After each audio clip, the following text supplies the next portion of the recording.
విశ్వాసులు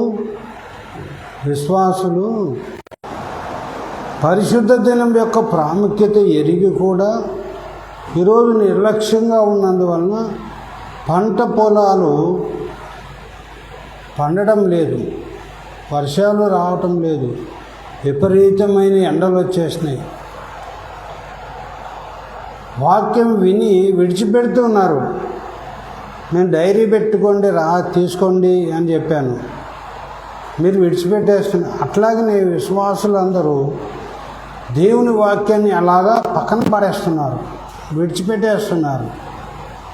లోకేష్ నాకు తొందరగా రా అంటే ఎక్కడెక్కడ తిరుగుతుంటాడా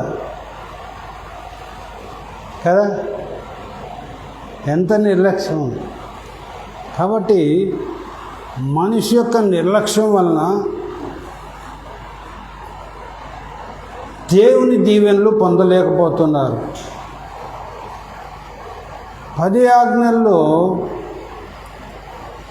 ఈ కొత్త నిబంధనలు వచ్చిన లోపల నీ పూర్ణ మనసుతో, నీ పూర్ణ హృదయంతో, నీ పూర్ణ శక్తితో, పూర్ణ వివేకంతో నీ దేవుడైన యెహోవాను ప్రేమించు అని, రెండవదిగా నిన్ను వలె నీ పొరుగువాన్ని ప్రేమించు అనేది 10 ఆజ్ఞలు కలిపి 2 ఆజ్ఞల్లో మిళితం చేసేసాడు.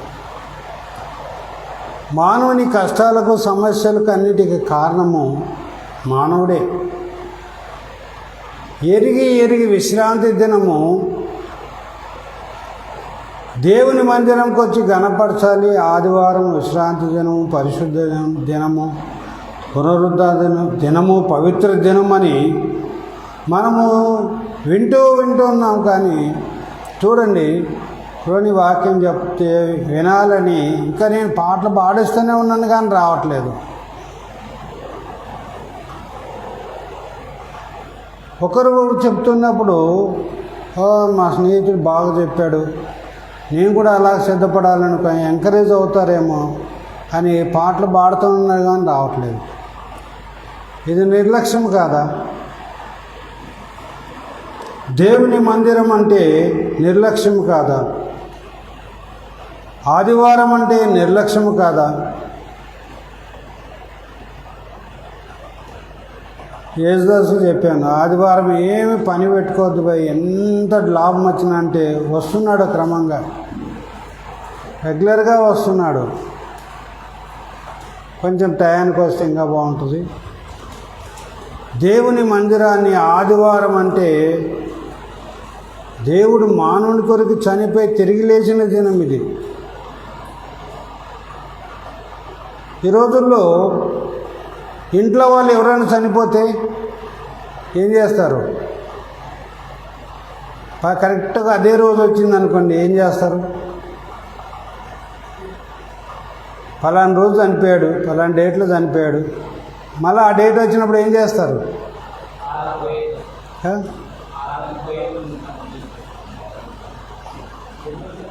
ఆ రోజు ఏం చేస్తారు? చనిపోయిన రోజు వచ్చింది,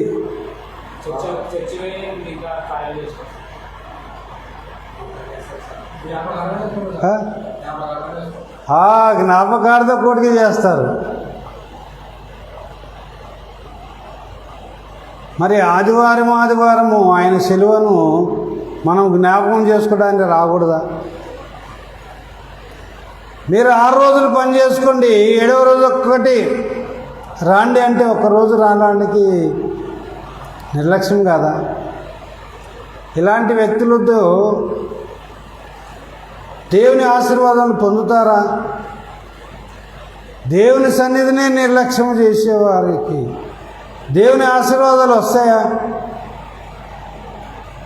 ఎంత నిర్లక్ష్యం ఉంటాయి. నేనైతే చాలా బాధపడుతుంటాను.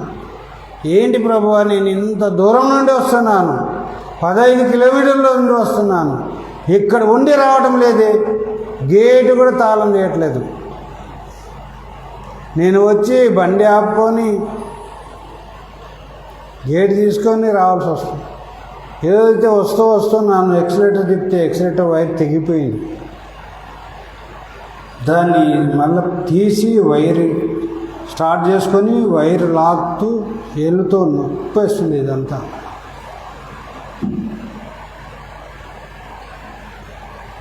ఆటికి వచ్చే లోపల ఈడ కుప్పలు ఇసుక కుప్ప వేసారు దారికి.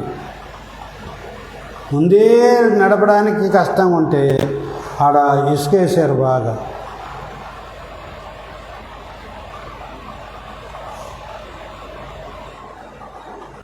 ఎంత ప్రయాసపడి వస్తున్నాను ప్రభా, వీళ్ళు ఇక్కడ ఉండి తిని పడుకొని లేచేదే, వీళ్ళు ఏం పని చేసేదేం లేదు, పొడిసేదేం లేదు, గుంతలు తీసేదేం లేదు, పొలంలో కాల్పు తీసేదేం లేదు కదా ప్రభా. వీళ్ళు ఇంత నిర్లక్ష్యంగా ఉన్నారు మీ సన్నిధి అని ఎంతో బాధపడుతుంటాను. ప్రతి వారం బాధపడుతున్నాను, నేను ప్రతి వారం బాధపడుతున్నాను. నేను బాధపడ్డం మీకు ఆశీర్వాదం కాదు, నేను దుఃఖపడ్డం మీకు ఆశీర్వాదం కాదు. ఆదివారం యొక్క ప్రాముఖ్యత ఎంతో చక్కగా వివరించినాడు.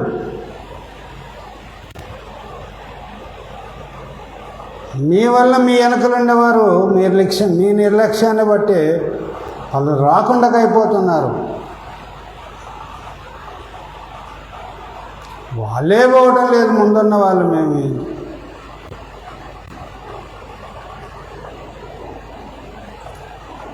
ప్రియులరా, ప్రతి వారం బాధపడుతున్నాను నేను, ప్రతి వారం. అసలు నేను వచ్చే లోపల గేట్ అన్నది తీస్తారేమో లేదు.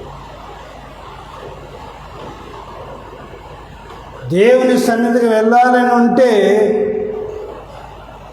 రాత్రి తెల్లవారుజామున 3 గంటలకు వండుకుంటే కూడా చక్కగా లేచి 6 గంటలకు లేచి రెడీ అవుతాను. ఎక్కడైనా ప్రయాణం అవుతున్నాం అనుకో, ఊరికి వెళ్ళాలి, ఊరికి వెళ్ళాలి, రిజర్వేషన్ చేసుకున్నాం.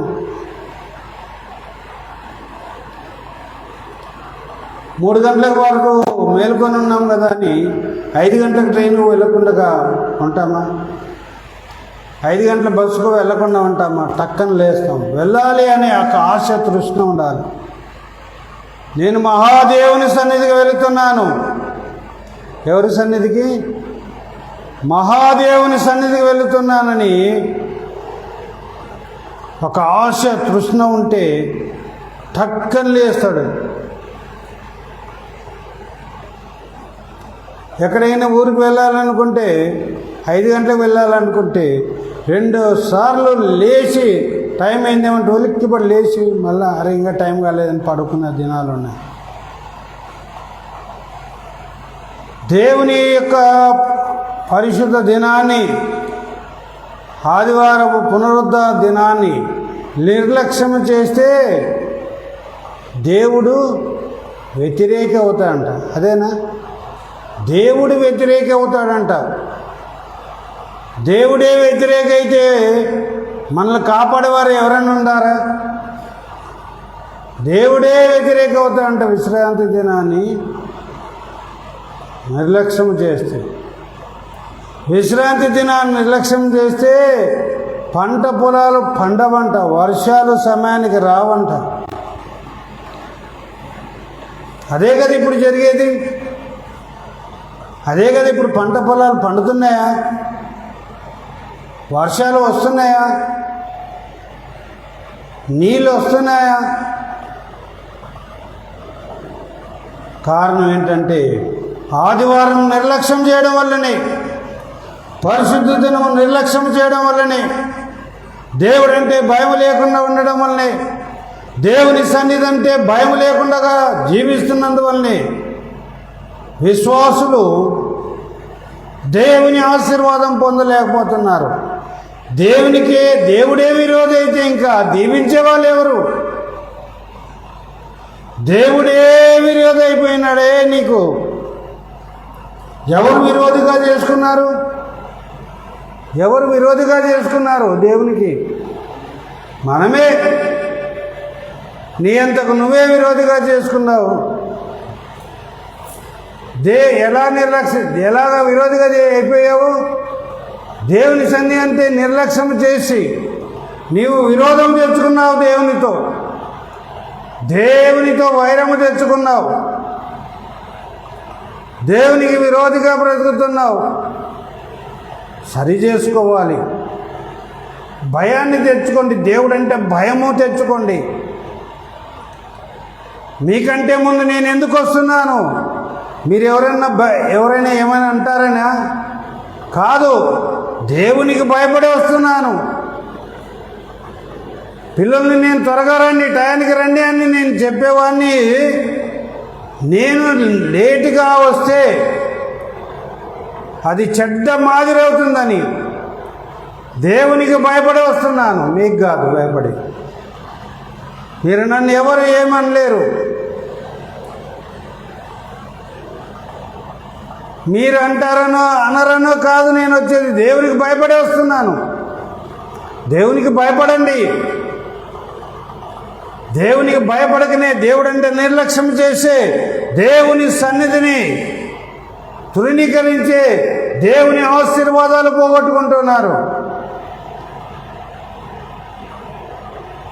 ఎప్పటికైనా దేవుని సన్నిధి అంటే దేవుని సన్నిధిని రావాలి.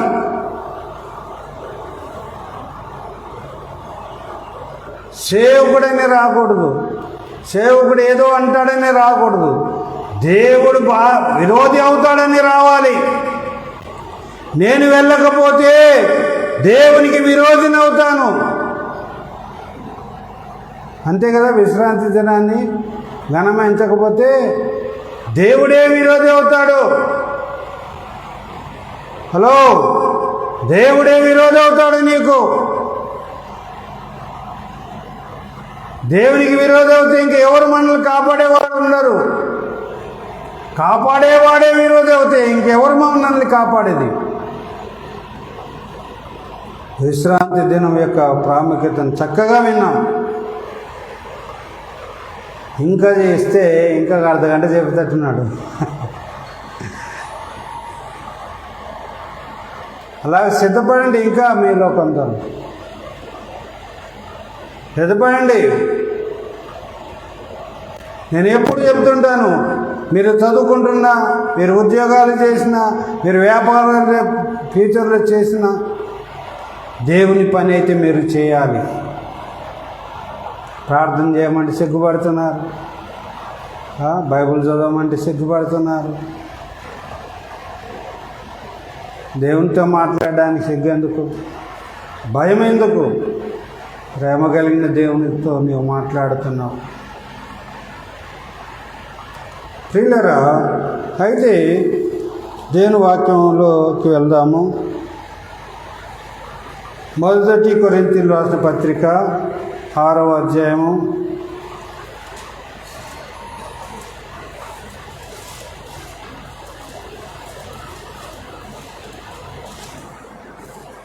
14-15 వచనాలు. 1 కొరింథీ 6:14-15. దేవుడు ప్రభువును లేపెను, మనలను కూడా తన శక్తి వలన లేపును. మీ దేహములు క్రీస్తుకు అవయములై ఉన్నవని మీరెరగరా? నేను క్రీస్తు యొక్క అవయములను తీసుకొని క్రీస్తు యొక్క అవయములను చేయుదునా? అది ఎంత మాత్రమును తగదు. చాలండి. ప్రియులారా,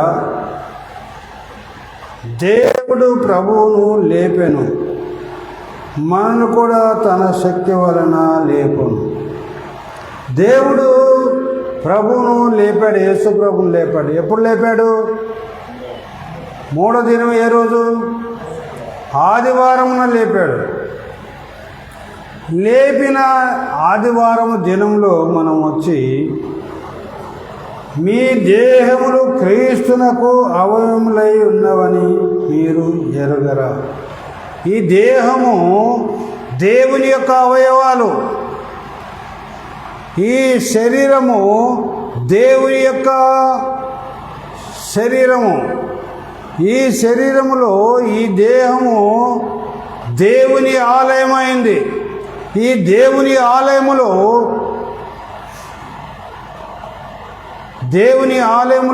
దేవుడు నివసిస్తూ ఉన్నాడు. ఈ ఆలయములో ఎవరు నివసిస్తున్నారు? 1 కొరింథీ 3:16 చదవండి.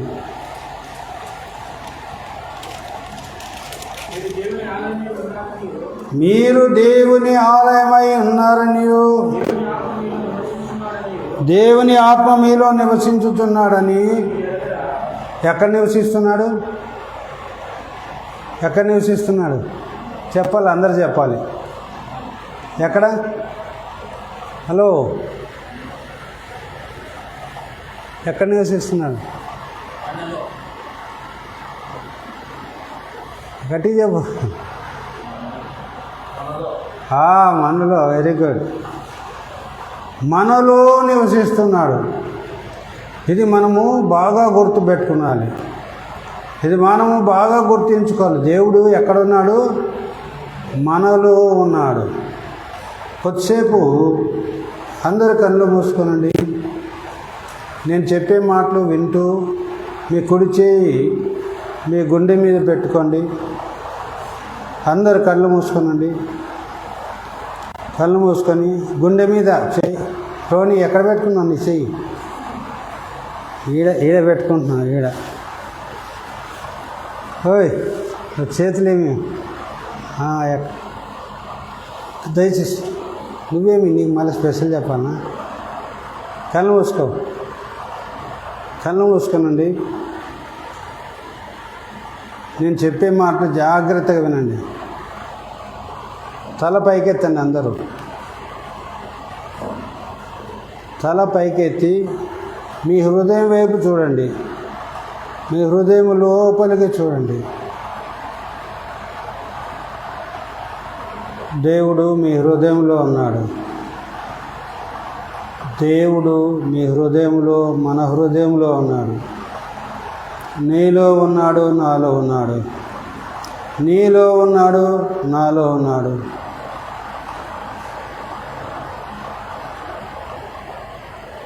దేవుడు నీలో ఉన్నాడు, నాలో ఉన్నాడు. దేవుడు ఉన్నాడని ఆ గ్రహింపుతో నేను చెప్పే మాటలు చెప్పండి. నేను చెప్పే మాటలు గ్రహింపుతో చెప్పండి. నేను చెప్పే మాటలు గ్రహింపు కలిగి చెప్పండి. మన హృదయంలో దేవుడు ఉన్నాడని విన్నాం. మన హృదయంలో దేవుడు ఉన్నాడని విన్నాం. కాబట్టి నేను చెప్పే మాటలు గ్రహింపుతో చెప్పండి. నేను చెప్పే మాటలు గ్రహింపుతో చెప్పండి.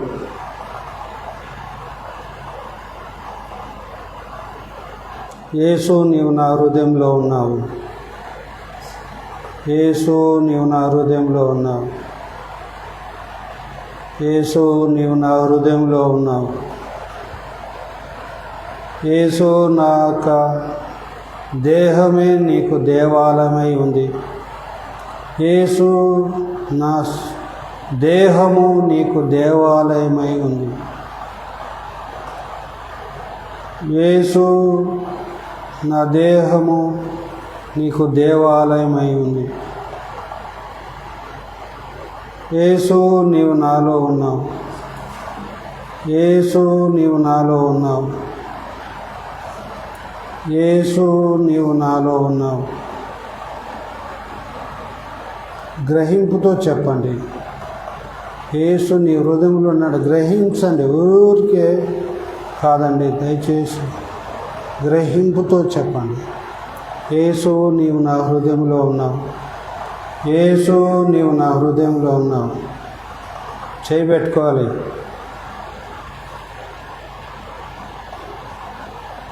యేసు నీవు నా హృదయంలో ఉన్నావు. యేసు నా హృదయంలో ఉన్నావు. నీవు నా హృదయంలో ఉన్నావని ఎంతకాలం గ్రహింపు లేదు నాయన. చెప్పండి, యేసు నీవు నా హృదయంలో ఉన్నావని ఎంతకాలము గ్రహింపు లేక బ్రతికాను తండ్రి, నన్ను క్షమించండి. యేసు ఎంతకాలము నీవు నాలో ఉన్నావని గ్రహింపు లేక బ్రతికావు నాయన, నన్ను క్షమించండి. యేసు నీవు నాలో ఉన్నావని గ్రహింపు లేక ఇంతకాలము బ్రతికాను తండ్రి, నన్ను క్షమించు. ఇంతకాలానికి నీవు నాలో ఉన్నావని గ్రహింపు కలుగచేసినందుకు వందనాలు తండ్రి. ఇంతకాలానికి నీవు నాలో ఉన్నావని గ్రహింపు కలుగచేసినందుకు నీకు వందనాలు తండ్రి. యేసు, ఇంతకాలానికి నీవు నాలో ఉన్నావని గ్రహింపు కలుగచేసినందుకు వందనాలు తండ్రి.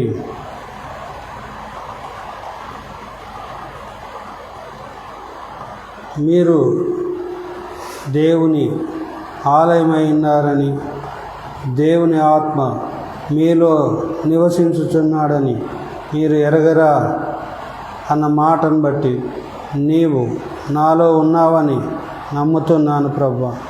నీవు నా దేహమును దేవాలయముగా, మీరు ఉండే ఆలయముగా చేసుకున్నందుకు మీకు వందనాలు తండ్రి.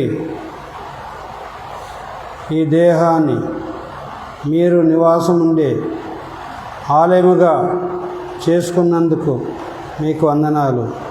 యేసు, నీవు నాలో ఉన్నందుకు వందనాలు వందనాలు. యేసు, నీవు నాలో ఉన్నందుకు. కళ్ళు మూసుకో, సరిగా పెట్టుకోండి చేతులు.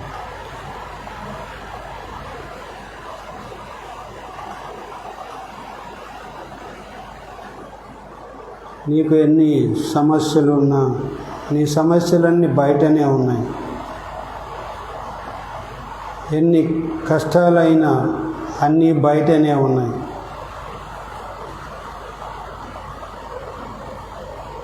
ఎన్ని ఆర్థిక ఇబ్బందులైనా బయటనే ఉన్నాయి.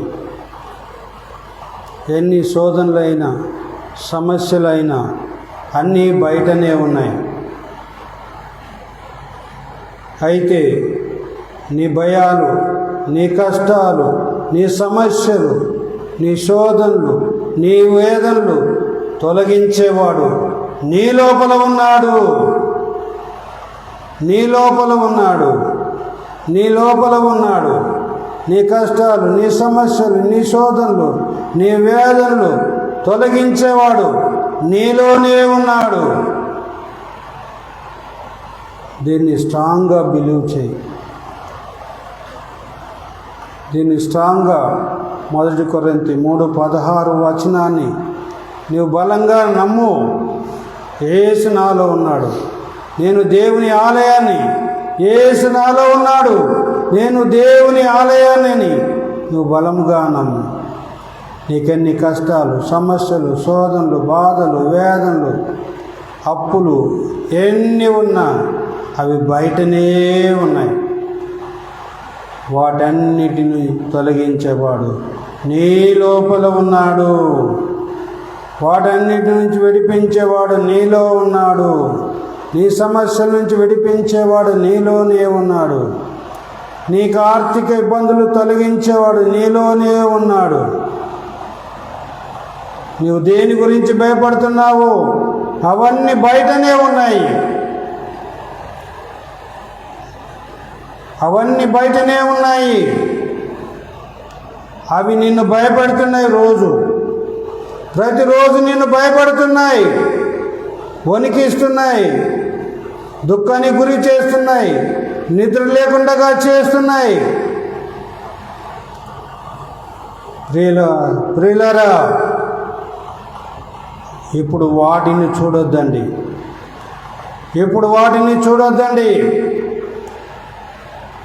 వాటి మీద జయమిచ్చేవా లోపలున్న యేసును చూడండి. ఇప్పుడు యేసును చూడండి. యేసును చూడండి. యేసును చూడండి. నీలో ఉన్న యేసును చూడండి. నీకున్న ఆర్థిక ఇబ్బందులు తొలగించేవాడు నీలోనే ఉన్నాడు. నీకు కష్టాలు, సమస్యలు తొలగించేవాడు నీలో ఉన్నాడు. నీకు ఎలాంటి వ్యాధి ఉన్నా, రోగమున్నా నీ లోపలనే ఉన్నాడు స్వస్థపరిచేవాడు. స్వస్థపరిచే దేవుడు నీలోనే ఉన్నాడు. నీకు జ్వరమా, క్యాన్సరా, ఎయిడ్సా, ఏ వ్యాధి అయినా కానీ, ఏ రోగమైనా కానీ, నీ శరీరంలో ఉన్న రోగాన్ని బాగు చేసేవాడు నీలోనే ఉన్నాడు. ఇంతవరకు నీ రోగాన్ని చూసి బాధపడ్డావు, నీ వ్యాధిని చూసి బాధపడ్డావు, భయపడ్డావు. నేను బ్రతుకుతానా లేదు, నేను చనిపోతానేమని భయపడ్డావు. భయపడవద్దు, నిన్ను స్వస్థపరచువాడు నీలోనే ఉన్నాడు. అందరూ చెప్దాము, అందరూ చెప్పండి. ఇంతవరకు నా కష్టాలు, బాధలు, నా సమస్యలు, ఇరుకులు, ఇబ్బందులు ఇవన్నీ బయట ఉన్నాయి. వాటిని చూసి ఇంతకాలం భయపడ్డాను.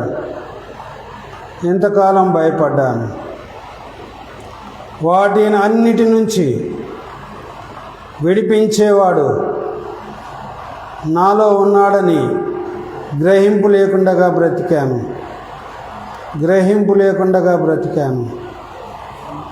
నువ్వు నాలో ఉన్నందుకు వందనాలు నాయనా, వందనాలు తండ్రి. ఇప్పుడు నాకు ఆ జ్ఞానము, గ్రహింపు ఇచ్చావు, నీకు వందనాలు.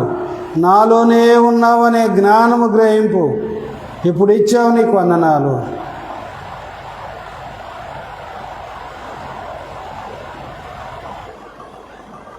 నా హృదయంలో ఉన్న బరువు తీసేయి, నా తలలో ఉన్న బరువు తీసేయి.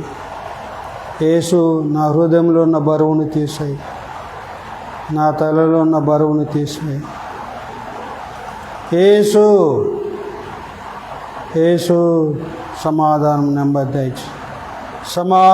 నెమ్మది దయచేయండి ప్రభువా. సమాధానము, నెమ్మదిని దయచేయండి ప్రభుని. యేసు సమాధానము, నెమ్మది దయచేయి. నాలో ఉన్నవాడా సమాధానము, నెమ్మది దయచేయి. నాలో ఉన్నవాడా నా కష్టాలు, వ్యాధులను, బాధలను తొలగించండి. ఆర్థిక ఇబ్బందులు తొలగించండి. అప్పులన్నిటిని తొలగించండి. నాకు ఆర్థిక సమృద్ధిని దయచేయండి. చెప్పండి ప్రియులారా, చెప్పండి. నా శరీరంలో ఉన్న వ్యాధి రోగులను తీసివేయండి.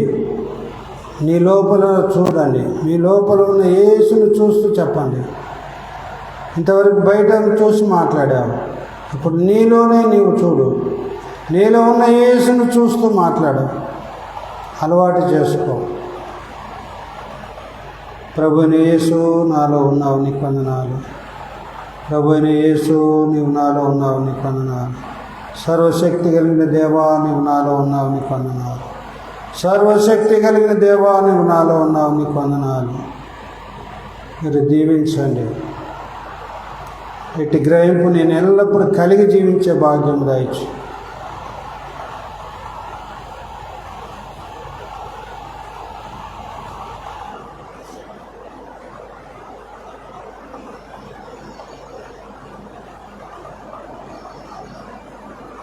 దేవా, నీవు నాలో ఉన్నందుకు వందనాలు. యేసు నామములో స్తుతిస్తున్నాను తండ్రి, ఆమేన్. ప్రియులారా, దయచేసి ఇప్పుడు చూడండి. ఇట్లా పెట్టుకున్నావు ఎందుకు? ఇట్లా నా పెట్టుకునేది. ఇప్పుడు మీ లోపల ఎట్లుందో ఒకసారి చూడండి. ప్రశాంతంగా ఉందా? బరువు ఉందా? చూడండి. ప్రశాంతంగా ఉందా? బరువు ఉందా? చెప్పండి ఒకసారి. చూసుకోండి, మీలో మీరు చూసుకోండి. ఎట్లుంది లోపల? ఇక్కడ ఎట్లుంది? బరువు ఉందా? తేలికైందా? తేలికైందా? దేవుడు ఇక్కడ ఉన్నాడు. ఇప్పుడు మనది వాక్యాన్ని బాగా గుర్తుపెట్టుకోండి. దేవుడు మనలోనే ఉన్నాడు. దేవుని ఆలయంగా చేసుకొని ఉన్నాడు. కాబట్టి ఇది ఇక వాక్య భాగాన్ని బాగా ధ్యానం చేయండి. మీకు ఏది కష్టాలు వచ్చినా, బయట సమస్యలు ఉన్నాయి, పరిష్కరించేవాడు లోపల ఉన్నాడు. కష్టాలు సమస్యలు, ఆర్థిక ఇబ్బందులు అన్నీ బయట ఉన్నాయి. నీ రోగం కూడా నీ శరీరంలోనుంది. అందులో శరీరం లోపల ఉన్నవాడు బాగు చేసేవాడు ఉన్నాడు. దీన్ని బాగా మీరు ప్రార్థన చేసేటప్పుడు, పర్సనల్గా ఒంటరి కూర్చున్నప్పుడు చేయి పెట్టుకొని ప్రేయర్ చేయండి. చాలా తేలికైపోతుంది, ప్రశాంతం ఉంటుంది, సమస్యలన్నీ త్వరగా పోతాయి. దీన్ని అభ్యాసం చేయండి, ప్రాక్టీస్ చేయండి. యూట్యూబ్లో ఉంటుంది ఇది. మీరు మరలా తీసుకొని దీన్ని ఊరికే ఆన్ చేసుకుని అలాగా మీరు వింటూ ఇప్పుడు ఎట్లాగైతే ప్రేయర్ చేసుకుంటున్నారో అలాగా చేసుకుంటూ వెళ్తే మీరు ప్రశాంతంగా నెమ్మదిగా ఉంటారు.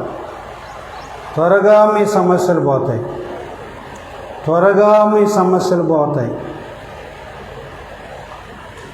ఇలాగ పెట్టుకొని వింటూ ఉండండి, చెబుతూ ఉండండి.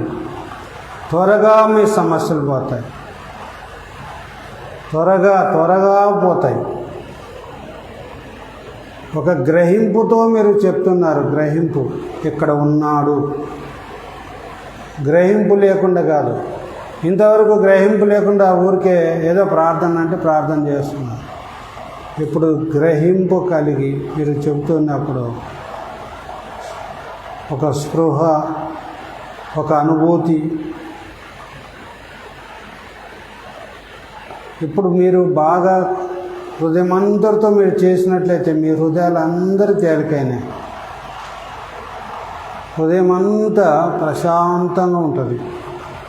మీకు ఎప్పుడు గలిబిలి ఉన్న కూర్చొని అలాగా లోపల ఉన్న యేసును చూస్తూ మాట్లాడండి. ఏం మాట్లాడతారో మాట్లాడండి, ఏం చెప్తారో చెప్పండి. వాటన్నిటికీ వెంటనే సమాధానం వస్తుంది. మీలో యేసు ఉన్నాడు అని ప్రూఫ్ ఏంటంటే వెంటనే మీకు సమాధానం వస్తుంది. మీరు ముగించే లోపల మీ హృదయం తేలికైపోతే బరువు పోతుంది.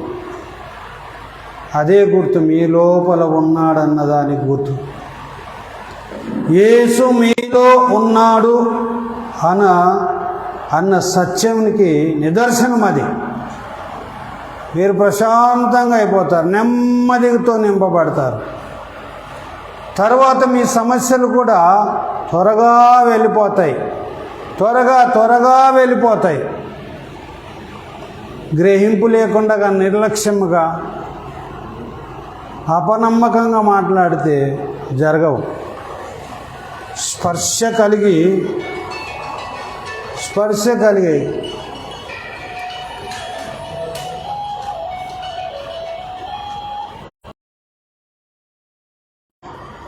ఈ చర్చు, ఇది ఖర్చిపు, నా చేతుల్లో ఉన్న స్పర్శ ఉంది, స్పృహ ఉంది కదా. ఇది నా చేతుల్లో ఉంది.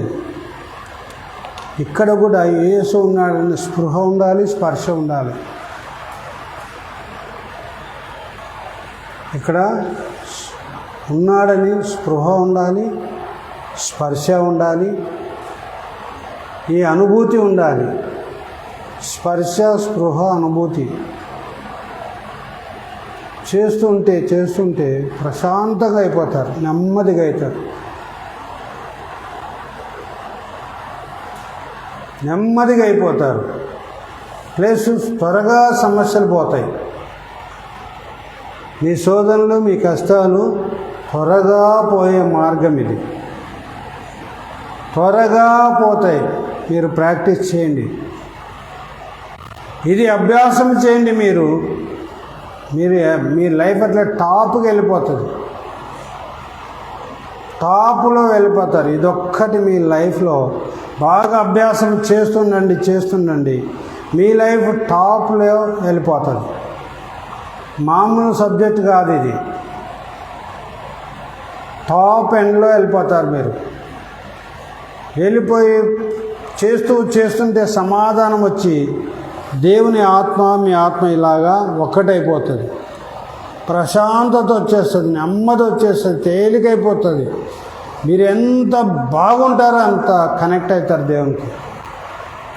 దేవునితో అలాగా కనెక్ట్ అయిపోతారు. ప్రాక్టీస్ చేయండి, వినండి. మళ్ళా ఫేస్బుక్లో, యూట్యూబ్లో ఉంటుంది. దాన్ని మళ్ళా పెట్టుకొని ఆన్ చేసుకొని కూర్చోండి, వింటూ అలాగ చేస్తూ ఏదైతే చెప్తున్నానో అలాగ చేస్తూ వెళ్ళండి. తర్వాత అది మీకే అలవాటైపోయి మీరు గొప్ప వాళ్ళు అవుతారు. ఇది మాత్రం 100% వచ్చింది. ఇది దేవుని మాట. ఏం మాట? దేవుని మాట. మీరు దేవుని ఆలయం అయినాడని, దేవుని ఆత్మ మీలో ఉన్నాడన్నది. ఇది నా మాట కాదు. ఇది మీరు దేవుని ఆలయమై ఉన్నారు, దేవుని ఆత్మ మీలో ఉన్నాడు అని మీరు ఎరగరా? మీకు తెలియదు. తెలిసిన గ్రహింపు లేని మాట్లాడావు, స్పర్శ లేని మాటలు మాట్లాడింటావు, స్పృహ లేని మాటలు, అనుభూతి లేని మాటలు నువ్వు మాట్లాడింటావు. ఈరోజు నుండి నువ్వు స్పృహతో, గ్రహింపుతో, అనుభూతితో మాట్లాడు. నీ లైఫ్ అంతా టాప్గా వెళ్ళిపోతుంది. అన్నిట్లో నువ్వు టాప్లోకి వెళ్ళిపోతావు. నీ లైఫే మారిపోతుంది. ఇది పెట్టుకొని మరలా వింటూ అలాగ చెబుతూ వెళ్ళండి. చూడండి, ప్రాక్టీస్ చేసి నాకు చెప్పండి. మీరు ఎలాగుంటారో మీరు చెప్పండి. మామూలు సబ్జెక్టు కాదు. దేవునితో ఒక్కటిగా చేసే సబ్జెక్ట్ ఇది. దేవునితో ఐక్యమయ్యే సబ్జెక్ట్ ఇది. దేవునితో ఏకమయ్యే సబ్జెక్ట్ ఇది. దేవునితో కలిసిపోయే సబ్జెక్ట్ ఇది.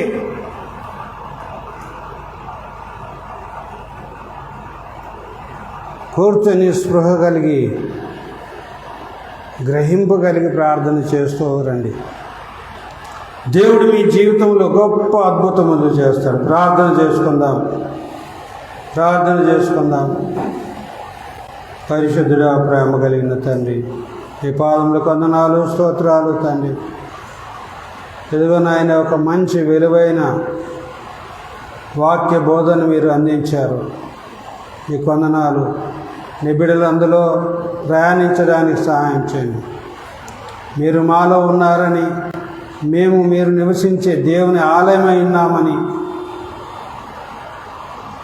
మీరు మాట్లాడారు ప్రభువా. దేవా, మీరు మాలో ఉన్నందుకు వందనాలు తండ్రి. మీరు మాలో ఉండి మీరు మమ్మల్ని నడిపిస్తున్నందుకు వందనాలు తండ్రి.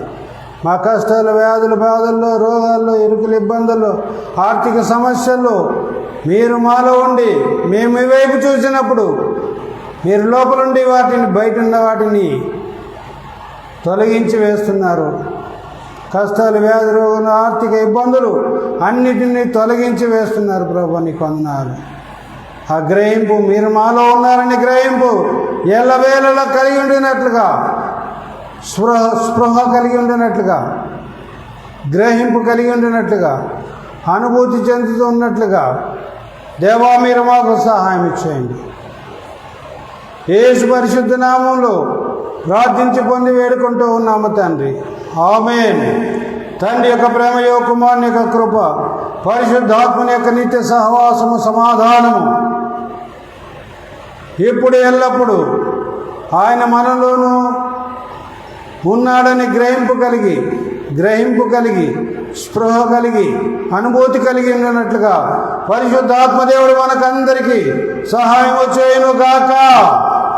ఆమేన్. అందరు గట్టిగా చెప్దాం ఆమేన్. అందరికి వందనాలండి.